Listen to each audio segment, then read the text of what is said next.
Welcome, weirdos. It's Thursday again. My name is Mackenzie, and I'm joined, as always, by... I'm Chris. And I'm Sarah. And this podcast is for weirdos.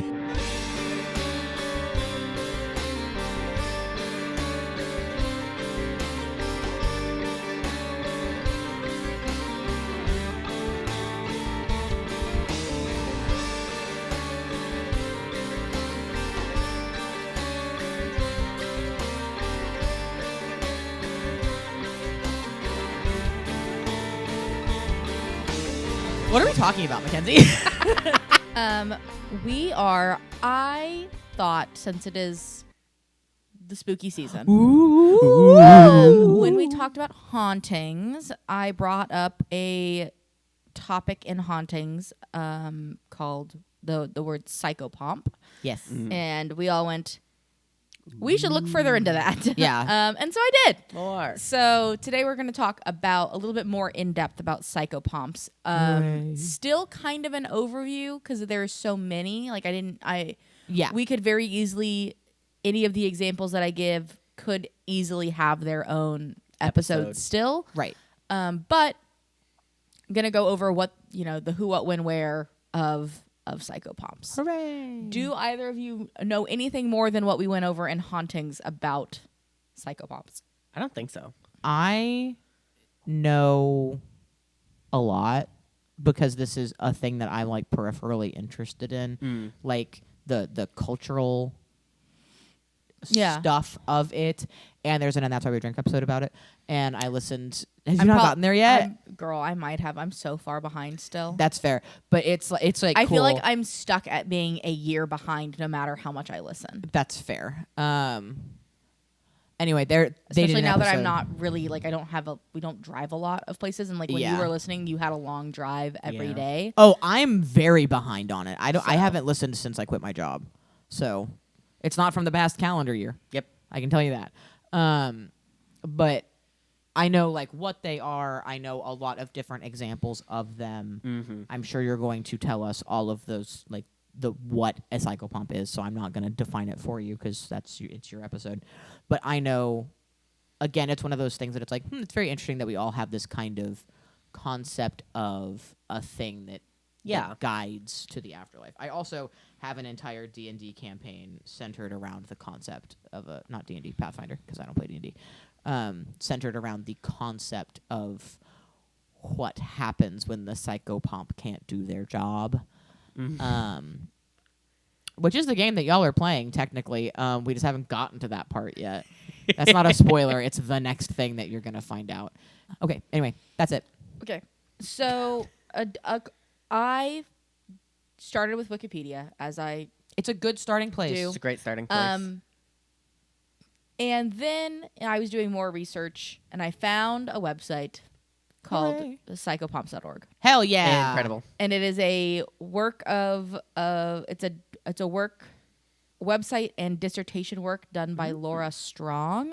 Thank you, Laura. And I took a lot of if she did the time to write an entire dissertation and create a website on it, I'm gonna trust Hopefully she knows her shit. I'm gonna trust that she's giving me accurate information. Yeah, I mean, if it's a published dissertation, it's a published dissertation with a website and like resources to be a modern psychopomp. right? Yeah. Like, so somebody She Very put cool. a lot of effort into it. Yeah. Anyway, is peer reviewed. Yeah, good for her. so the loose definition of a psychopomp is a guide. It's whose primary function is to escort souls to the afterlife, but they can also serve as guides throughout various transitions of life. The term psychopomp originates from the Greek words pompos, meaning conductor or guide, and psyche, breath, life, soul, or mind. So some people say like guide of souls is the like direct translation of the Greek words. Stories of psychopomps are widespread throughout mythology, religion, sacred narratives, and real life stories of people all over the world. You can find some kind of psychopomp in every culture in the world. Yeah. So there are some very Oh my god, why did you fucking close? I was literally touching you. So Because it hates you. there's some really, really well-known ones. We talked about 3 or 4 really well-known ones briefly in Hauntings. That was St. Peter, the Grim Reaper, Anubis, Charon, Grim Reaper. those kinds of people. Also Hosier. Yes. His Uh, I forgot about that. his song. Yeah, Yes. he's a song. Also you're going to talk about it. okay. I'm not going to interrupt you anymore. Okay. If There's you don't talk about it, I'll bring it up. There's also often anthropomorphic animal beings talked about, depending on the culture, that act as a psychopomp. Sometimes it's your ancestor or your friend that has gone before you that is acting as a psychopomp. Generally, what it means if you're dying and you have a psychopomp, it means you will successfully transition to whatever your afterlife belief is. We talked about Someone came to pick you up. we kind of talked about that thing in First Ghosts, when we were talking about First Ghosts, about like the afterlife not necessarily being good or bad, just the next place Yeah, it's where you that go. you go. Depending on your culture, it can be good or bad. And we'll talk a little bit more about that. But it is oftentimes like the role of a shaman or other abilities within people that have abilities within a culture to travel to a spirit realm. Is kind of the in a culture that would be their job. They're usually they're there to help comfort the dying and help make that life to death transition comfortable. And then now with the capital W Western world beliefs that have changed over time, we have lost a lot of the psychopomp ritualism and mythos, and we are now kind of in a culture in a world that is very afraid of dying or has people die in a really traumatic way, which can, as we talked about in Hauntings, attribute to the inability of the soul to pass over, which leads to Ghosties. ghosts. So currently, yes, Do you talk about death doulas at all? I do. Great. So currently there is kind of a resurgence in the desire of people to be psychopomps or the belief in those beings in some kind of way is coming back into culture. Into fashion. Yeah. A lot of people, if you're not in a structured religious system, would consider it very woo-woo. The concept of psychopomps can be seen as very new age and woo-woo and whatever. But it is tied into religion in every step. So you're just not used to seeing it outside of a religious structure, which we will talk about in a minute with some examples. There's also, because there is like in psychology, it's coming back around into like what people are being taught with psychology. Eastern religious teachings have been coming back into Western purview over the last century or so. Regression hypnosis has also led to more psychopomps being kind of brought back around because you can see like a between time or whatever. And overall, the like shamanistic personality in a grouping is coming back around as well. I think in general, humanity is having kind of a turn back towards kind of like tribalism in a way, because we've gotten to this like place where we're so interconnected but actually not connected to each other at all, that we're all like reaching for those connections, and it is very much like in our brains being a like, what if we just went back to being cavemen in the sense of community? And so it makes sense that a lot of these like older kinds of thought processes are coming back. So they also, a lot of this stems from the pandemic and so many people dying by themselves Yeah. and not being able to die, when a lot of people talk about death, they talk about wanting to die in their sleep or Surrounded by by the loved people they ones. love, and then they get to slip off Yeah. quietly and calmly surrounded by the people that they love. Yeah. And then we had a pandemic happen, and that was not the case, or people died traumatically in accidents or in the hospital or whatever. And so because of some of those things, now we are seeing a resurgence in the term psychopomp or shaman is not necessarily being used as commonly as far as a title for people doing this kind of work. You see some people go by titles like a hospice worker is very often considered like a psychopomp, a death doula, a spirit midwife or a midwife to the dying. I've seen some like midwives, like baby midwives, also do like death doula. Like Yeah. they do both.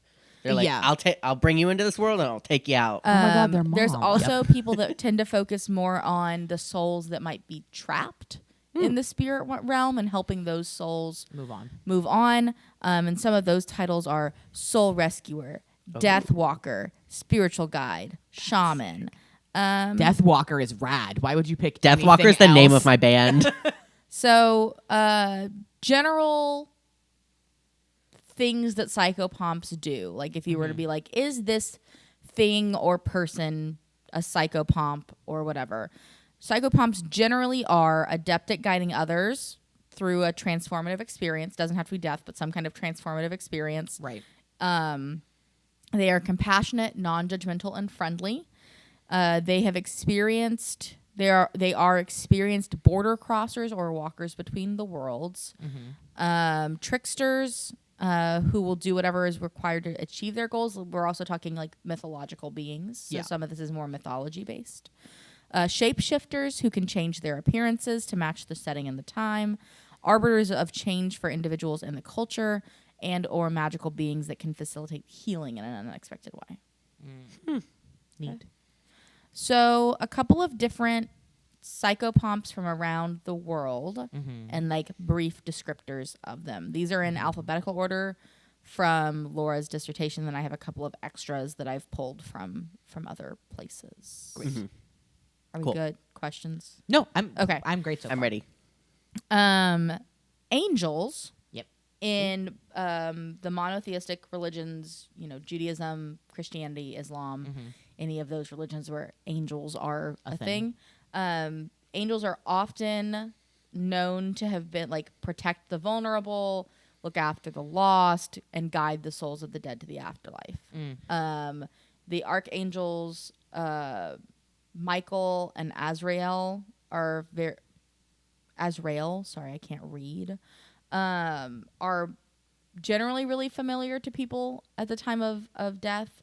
There's lots of there's the host of angels that can also help cross people over when some people have a near-death experience and they're like, I saw an angel, but doesn't necessarily be like I saw Michael or I saw Gabriel or whatever.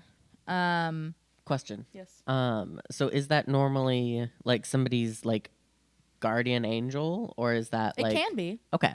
So it can be a guardian angel. It can just be like I saw whatever you think of when you think of the Angel. an Angel. A single angel. angel. I know it's Anne. Sorry. Yeah. It's just funny to say angel. Angel. Um, Yeah, we just wanted to say it back and forth for a little bit. In Egyptian mythology, Anubis, the jackal-headed god of ancient Egypt, he presides over the purification and mummification of the body and is like most commonly known for his role as a psychopomp. Yeah. Like that is his job in mythology. And he's very much also like a death doula in the mythology of like, because he's there for every single Every step of of the way. it. Yeah.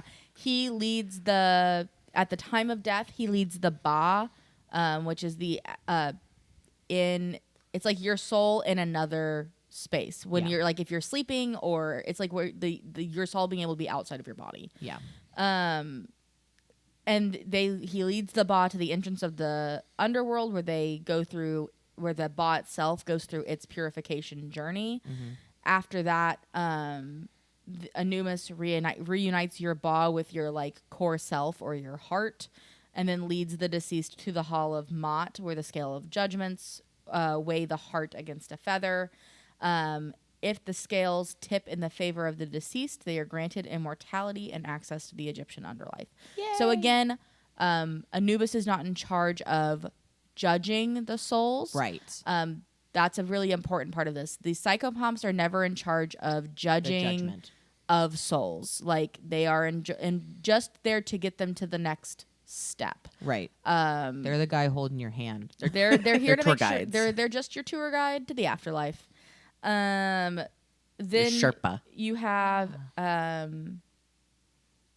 Azrael, and they are one of the 4 primary archangels of the Muslim world. They are the all-seeing angel who is larger than life. And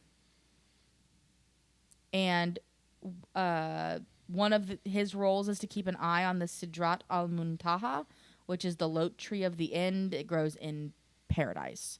It's said that when a person is born, a new leaf appears on the tree with their name on it. And when it is their time to die, the leaf falls from the tree, which is Israel's sign to come and collect their soul. That's really cute. That's beautiful. And I really do like that. have like pictures for each of these. I don't know that I will post a picture for each one of these.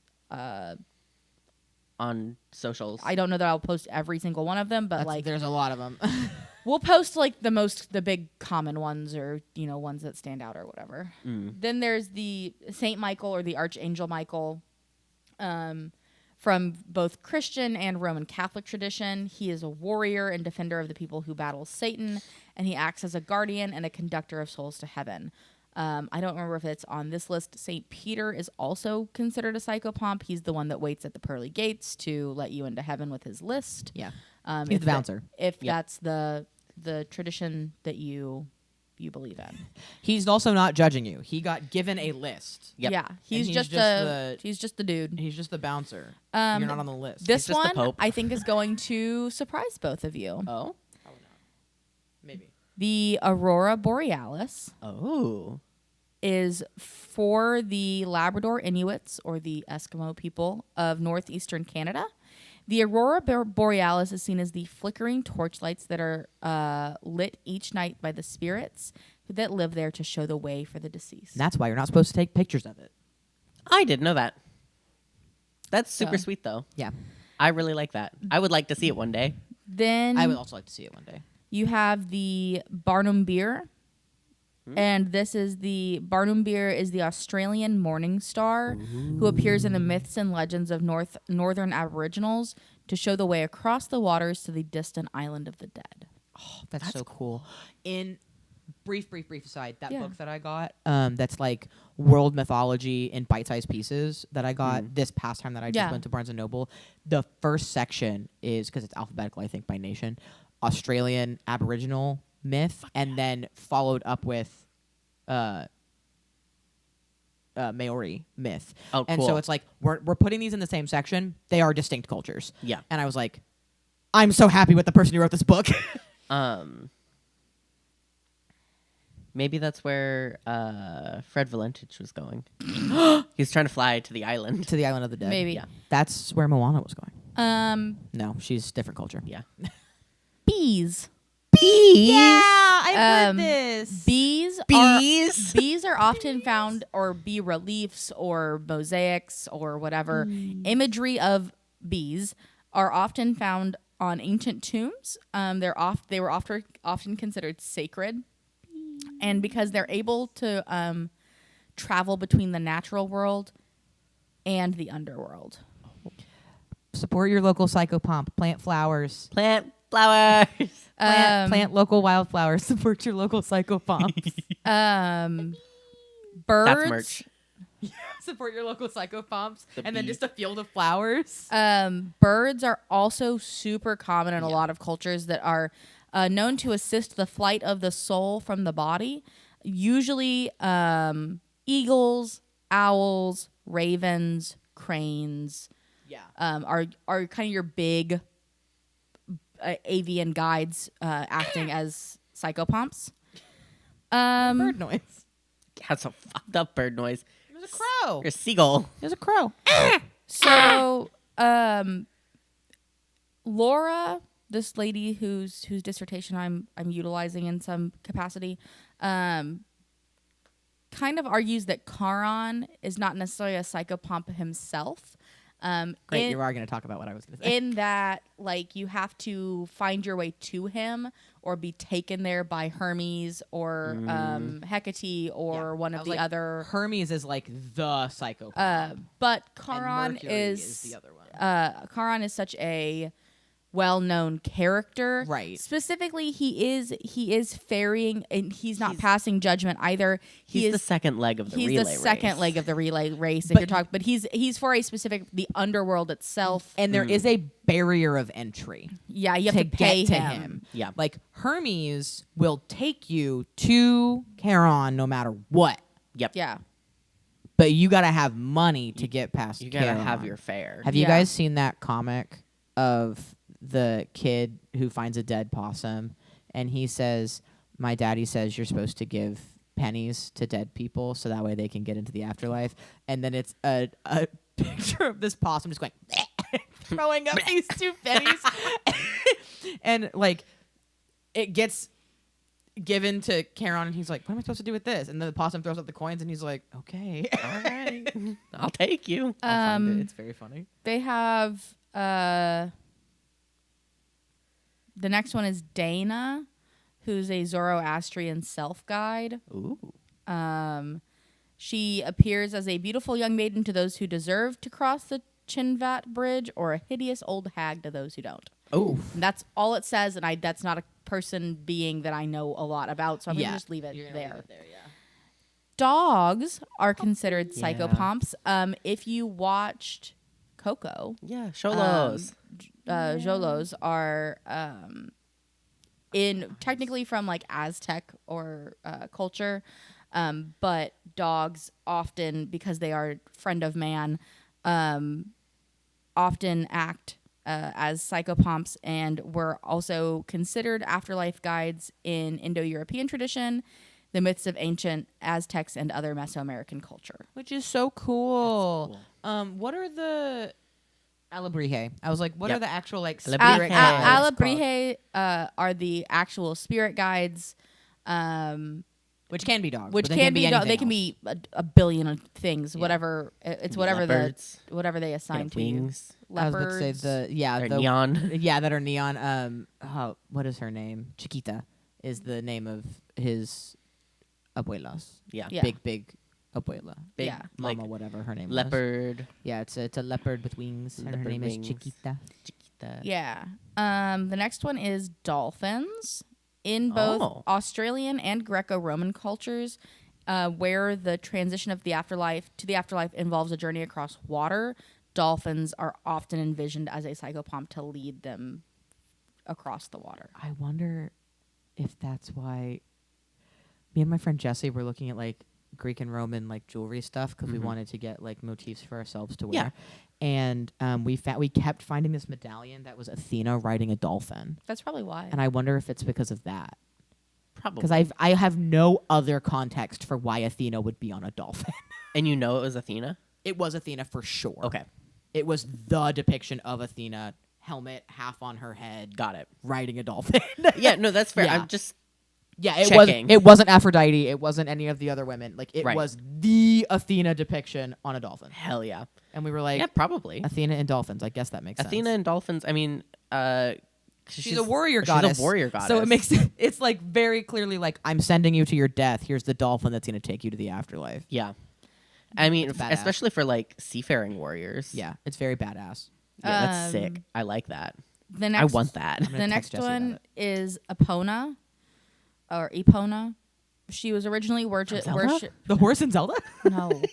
She was originally worshipped by the Gauls of Italy and France. She is a horse-riding Roman Celtic goddess who was known from Britannia to North Africa, where she carries the souls of the deceased to the underworld. So it is the horse from Zelda. It's just not from Zelda originally. Yeah, I was like, I knew Epona was named after a goddess. I didn't know that she was a psychopomp though. That's really cool. And then there's foxes, are another animal that is considered a psychopomp. A very wise guide, depending on your culture. Also super trickstery. Yeah. So that Which makes sense. fits when the mold. You talked about like trickster entities being part of it too, and that does make sense. And then back to like family, friends, ancestors. If you have like your dad died 20 years before you, and you see your dad at the end of your life to take you across, or At the end of the tunnel. whatever you see whoever. The next one is Freya. So in Norse mythology, Freya is the embodiment of the great goddess. She is worshipped as the goddess of fertility, abundance, peace, healing, and love. Who she and the Valkyries are the ones that take deceased warriors from the battlefield to Valhalla or to her hall known as Sessrumnir. Mm-hmm. So Hermes is next, and he's probably one of the most, if not the most well-known psychopomp besides like the generic Grim Reaper situation. He is in Greek he's a ancient Greek trickster god who acts as a guide and messenger between heavens and the underworld. His Roman counterpart is Mercury. Horses are another animal considered as psychopomps. They have the magical ability to guide humans and carry them to the next world. So often in Teutonic and Celtic folklore and Muslim folklore about carrying the souls to the next world. Very cool. Fascinating. There are again, we touched on it briefly, human, like living psychopomps, death doulas, hospice workers, anybody that is actively assisting the transition from life to death. Yeah. And then priests, pastors, your religious people are also often, maybe not intentionally, are acting as a psychopomp to assist with the transition of living to death. Yeah. So, I mean, like Catholic priests will do last rites, and anybody like definitely like anybody a that can psychopomp do thing. anybody that could do last rites of any kind. Yeah. that Is is a very psychopomp. psychopomp. So, that's most ordained pastors, priests of whatever your religious sect belief, whatever is. brand of whatever religion. brand of religion, because this is not in any way, shape, or form clearly tied to any one culture or belief set. So I'm not gonna say like it has to be a Christian pastor or anything like that. Like it is whatever that is for your belief system. Jiso is the compassionate bodhisattva from Buddhist tradition who greets people when they die, particularly children. So as people that are considered too young to understand the teachings of Buddha, so they could be stuck on the banks of the River Sai, he comes to greet them to help get them across the river. He's like, let me give you a crash course. Yeah. I'll get you. Yeah. Anku is from Brittany, I guess. He comes from the souls who are about to die. He's a shapeshifter. He appears in many guises, including a tall, thin man with a long hooded cloak, or as a skeleton with a scythe who often wears a broad-brimmed hat. Oh my God, the Grim Reaper. He generally travels on foot, sometimes comes in a carriage, which is often pulled by 4 black horses. So it seems like Anku is one of the ones that has like been swapped or renamed over the years. Yeah. She has it listed as like light beings. So people that have NDEs, near-death experiences, that are just like, I saw a light. I'm going into the light. I saw an angel. I saw an angel. I saw a light beings that may not be, whatever, but are often associated with people that had near-death experiences. Personal guides, guardian angels, people directly associated with whoever that person is or who was important to that person that may have passed on before them. So, like, if you have a person or if you do a lot of spirit work and you have a spirit that you are directly attached to, people report seeing them towards the end of their lives or whatever. Mike could be one of ours. Persephone is sometimes considered a psychopomp because she is Hades' wife. She is the queen of the underworld and sometimes she's known as the goddess of death. Right. Or of the dead, not of Of death. the dead. Correct. Persephone has always been connected to the underworld. Her story has always been connected to the underworld, and she is often considered as the greeter of the dead. Aw. Like we talked about before, religious Into Walmart greeter. Hi guys. religious figures, seeing Jesus, Buddha, a saint, another guiding figure from whatever your religious belief is. Shamans, like we talked about earlier, also very dependent on cultural and religious belief. Yeah. Spirit guides, sometimes people that are like mediums or hypnotists or other kinds of intuitive people can sometimes, when they're doing a reading, see somebody's spirit guide or they're like a spirit that is attached to a person. And they can sometimes be the same people that help lead you across or greet you when you first cross over, because it's like, hey, I've been here the whole time. I've been here the whole time. Sam Reich. Sam Reich is a psychopomp. That's a social media clip. Then there's the Tibetan Book of the Dead.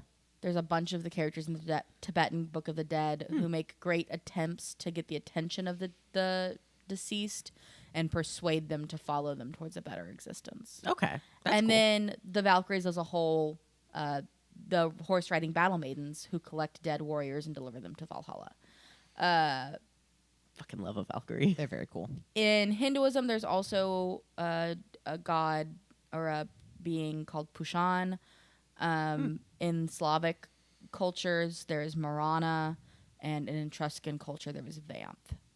Are all various. Hecate is another Greek god, or she's a goddess technically, a Greek minor goddess that is also often considered a psychopomp because she's the like goddess of magic and such. So, those are all of the examples that I have, and then why psychopomps are like still important today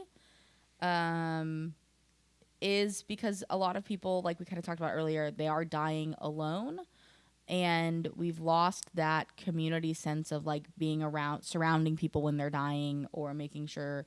And in a world where people are generally less religious in some regard, or have different variations of spiritual belief where they don't have a pastor or a specific person that is like helping teach them A religious leader. A religious leader in some regard, like they don't have something teaching them about what the afterlife might look like, or whatever. It's that not purgatory a la like Catholicism, but of like the, if you die suddenly and you didn't have a specific spiritual belief or a person, like how are you going to get wherever it is you're supposed to go? Right.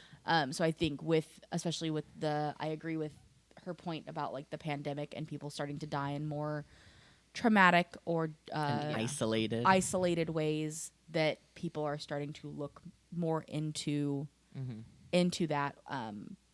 They're craving that like comfort. There's a resurgence of this kind of idea. And because we don't have the same number, like culturally we don't do death rituals. Like for Egyptians, there was the entire mummification process. Right. Like we are so far removed from the post-death processes. Like we're not involved. We don't wash our dead loved ones anymore. It's like even when Jesus died, they were anointing his body. They were preparing his body. We have people that do that. So I would even consider morticians in some regards a psychopomp, because they are the ones that are preparing bodies for funerals, for moving the spirit from, they're doing that crossover stage. So I thought it was an interesting, like, as people that do paranormal investigation, like also looking at what in culture leads us through, because like I am religious, the the two of you have your own personal beliefs and such with religion. You guys don't necessarily do structured religion the same way that I still participate in structured religion. Right. Correct. But it's just, I think it's just an interesting conversation to have, especially we've had a lot of discussions around death pretty recently and everything in the last year. So when I was doing this research, I was like, ooh, and I'm sure for some listeners it's going to be like it can be painful to like Right. This may not process. be a topic that you are gonna enjoy, and that's okay. Right. But But, it's like, a hard topic. It's a hard topic. It's a hard topic because like people die, and that's the truth of life is that people Right. die. And Yeah. we are in a society now where we are, again, it's like, a lot of kids, this is a very odd analogy. A lot of kids go to the grocery store and have no idea that the hamburger meat that their mother is buying came from a cow. Right. It is cow. It is cow. That was a A living cow at some point. And it's so far removed because they're like, if you ask somebody, like a little kid, like, where do steak come from? And they will say the grocery store. Yeah. Right. And it's like, we are that level of removed from the, like, what happens after death processes now, Like- because it is very like, oh, if someone dies in the best possible way, right? They are old, they are in a care home of some kind where you don't They're have to in deal a with it. hospice They're in a hospice or hospital situation. situation. You don't have to deal with any of the dying part of. I mean, you have to deal with the dying. Your loved one is dead, Right. but you don't have to deal with the process. We're not doing what they did, even as recently as, like, people think like what we have done here in the United States is what we've done always. Embalming didn't exist until the Civil War. Yeah. Embalming, how we do it here, did not exist until the Civil War, and the reason why it came about was so that way you could send your son back home to be buried. Yeah. Because up until then, the like death and burial process was an at-home process. You washed your loved one, you dressed your loved one, you prepared their body, and then you took them to your local cemetery where you worked with the local grave digger and you had a grave dug. Or your community did that Or with your you. community, Yeah. like it was a community thing. Like they Right. came to you, they helped you do the Right. the cleansing and the prepping and funeral homes didn't exist. Your funeral was held at your house Until then really the and 1900s. then Yeah. Steve and Joe and Billy Bob and Dad and son helped truck the body to the gravesite, to the took graveyard. your loved one to the graveyard, and then like that's why like the concept of pallbearers and all of that was who carried them to the grave. Well, from and you your also have to remember, home. like, that's the other reason that for a long time, like,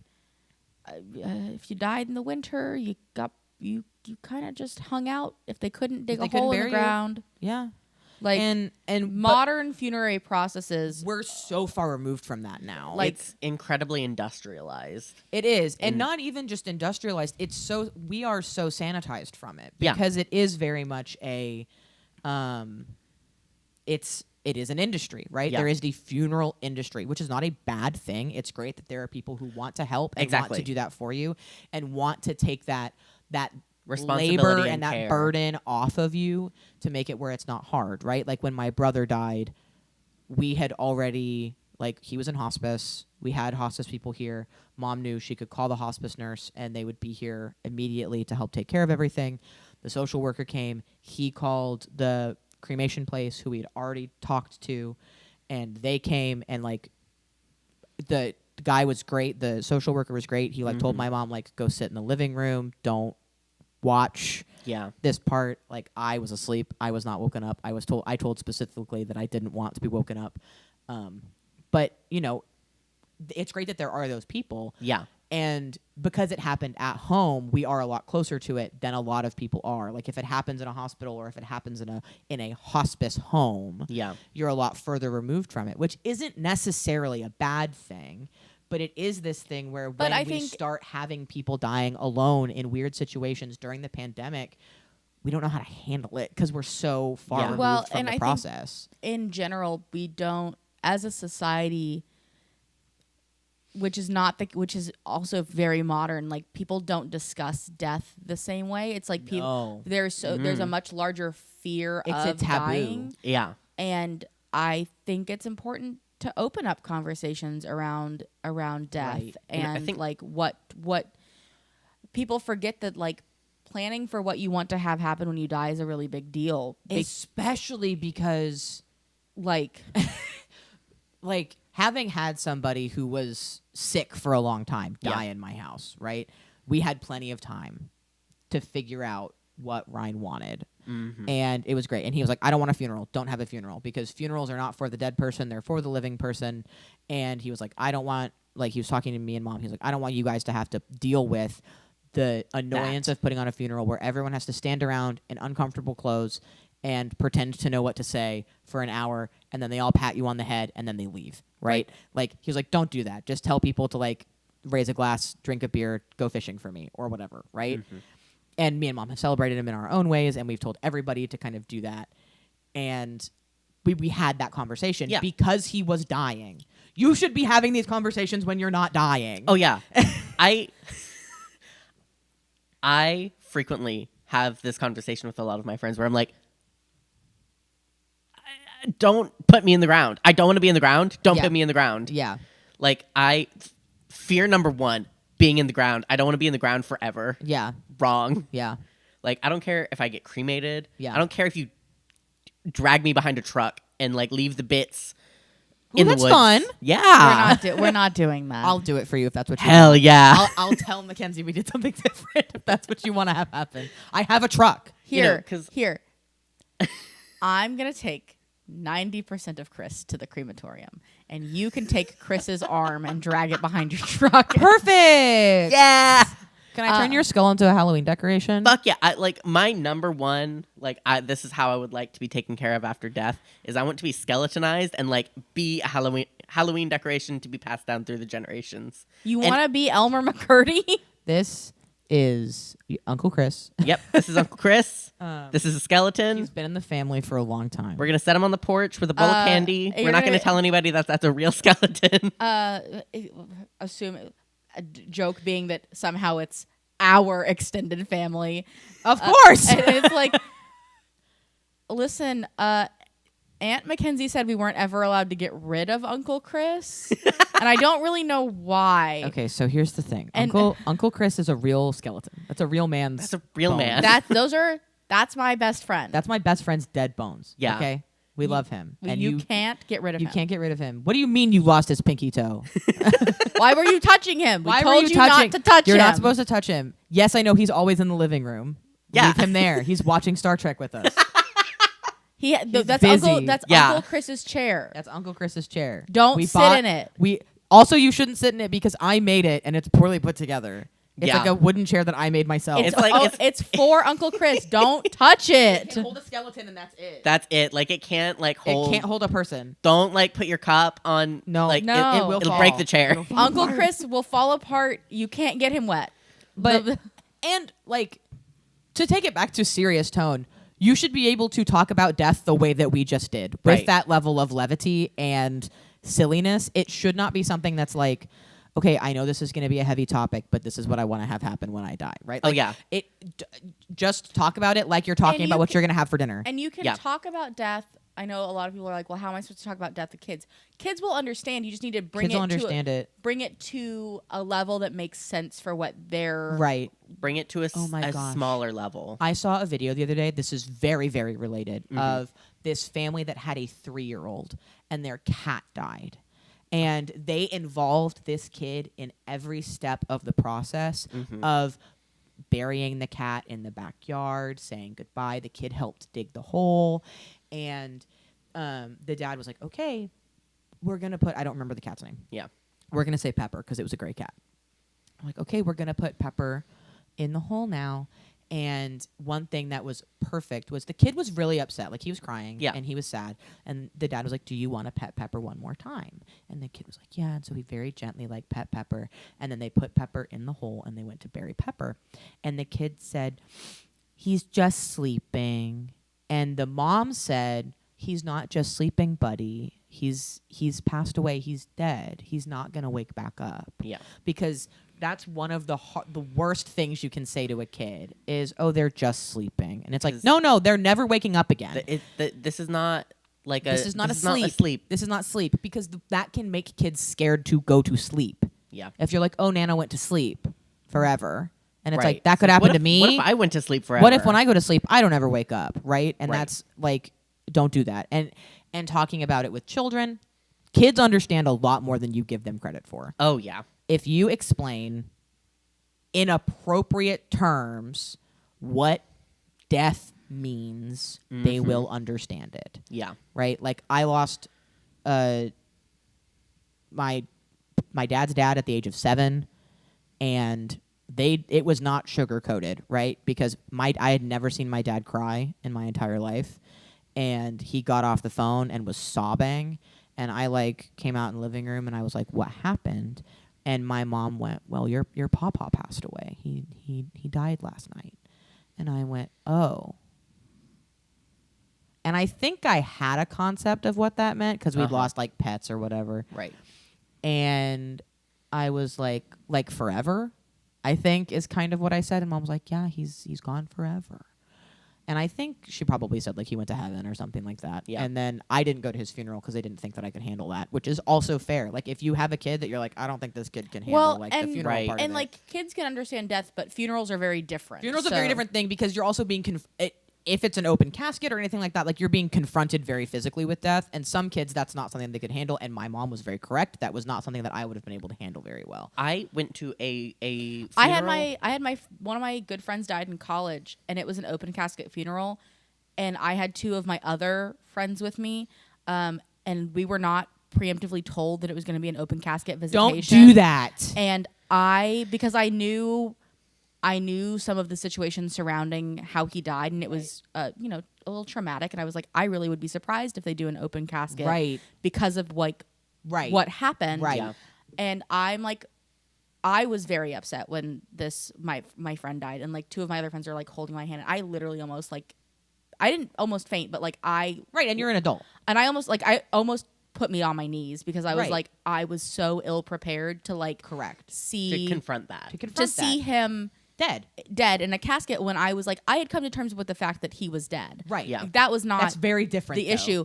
But then I was like fully prepared for it to be Closed casket. Right. And then it wasn't. If and you are having it an was open casket Cool. funeral You need or to an tell people. open casket visitation, you have got to tell people that Warn that's what they're people. walking into.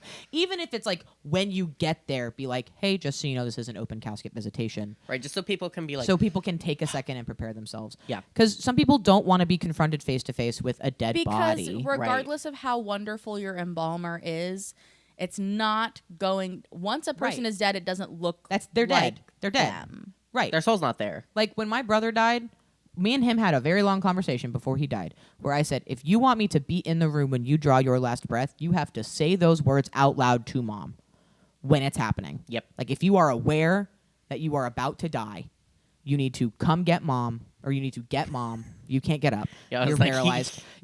Mom would be in the room anyway, but Yeah. you need to tell Mom to get me, and I will come be in the room and I will hold your hand as you die. Yeah. I said, if you do not say that, I am not going to be there because I don't want to watch you die. That was a boundary that I had, right? Yeah. And he was totally fine with that. He understood that. We had this conversation long before he was towards the end. Yeah.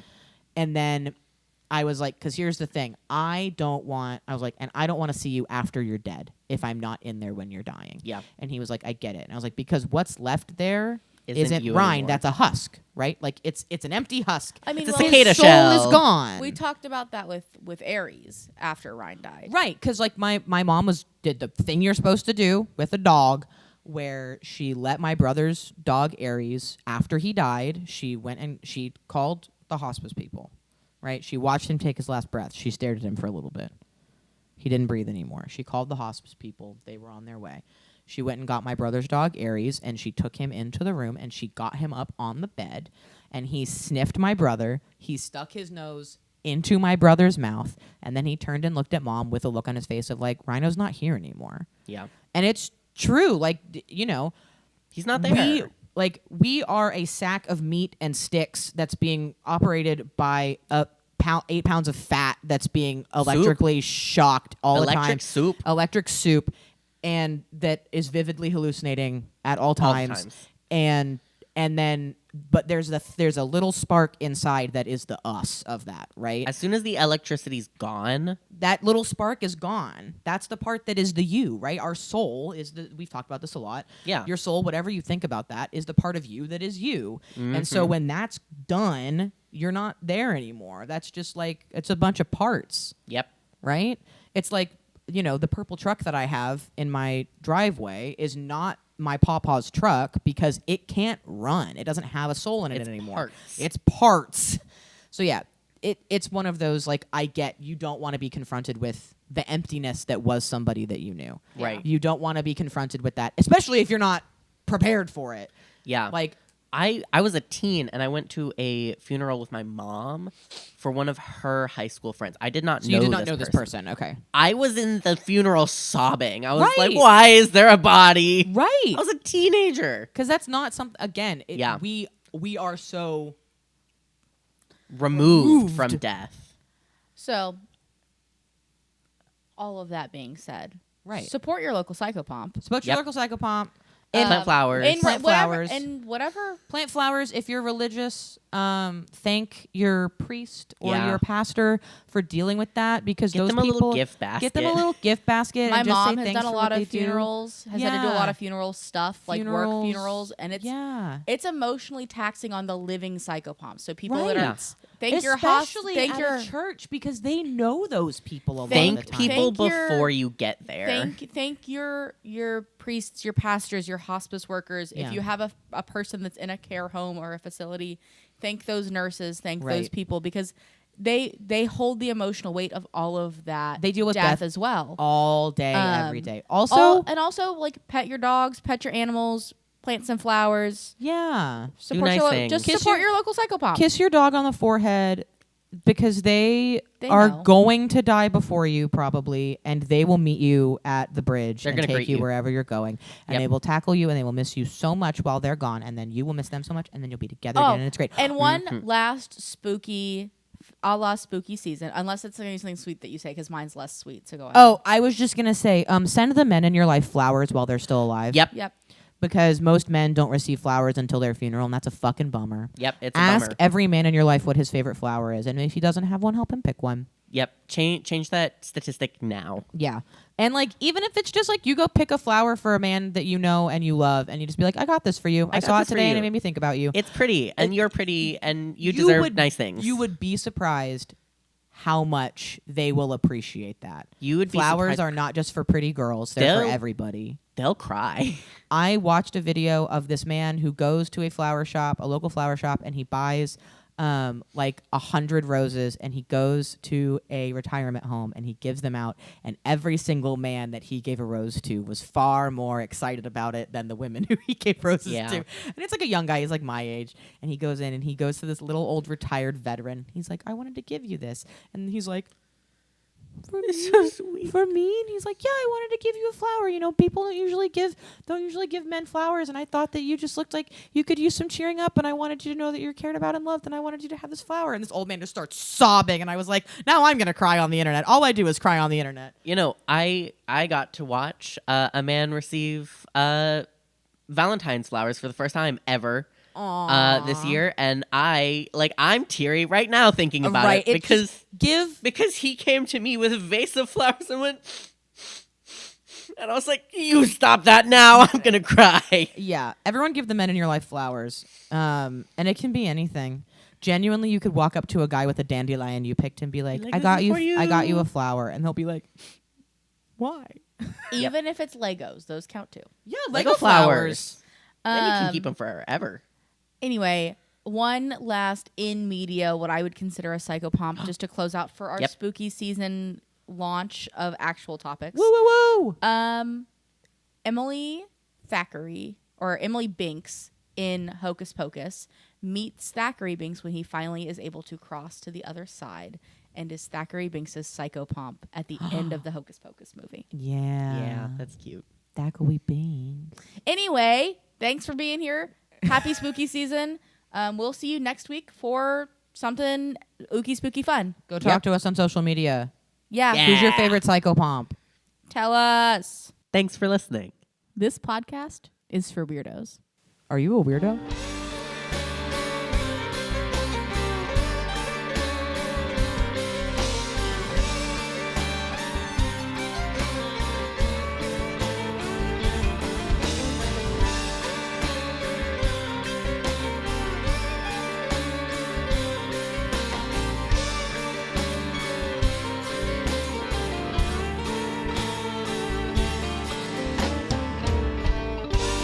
Thursdays are for the phenomena.